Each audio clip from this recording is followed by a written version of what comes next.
আমি একজন হিন্দু মানুষ, জীবনে বাজি রেখে আমি হুজুরের বাঁচানোর জন্য আমি চেষ্টা করছি।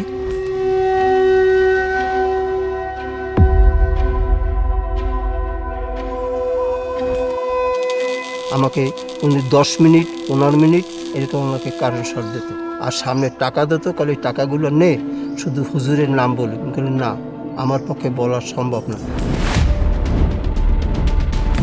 প্রকাশ্য দিবালোকে সকাল 10টার সময় ট্রাইব্যুনালের গেট থেকে লয়ারের গাড়ি থেকে সাক্ষীকে নিয়ে বেমালুম অস্বীকার করা হবে।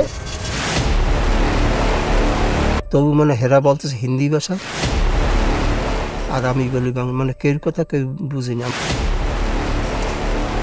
আমি ক্ষুদিরামের মতন আমি মরে যাবো, আমি মিথ্যা কথা আমি বলতে পারবো না।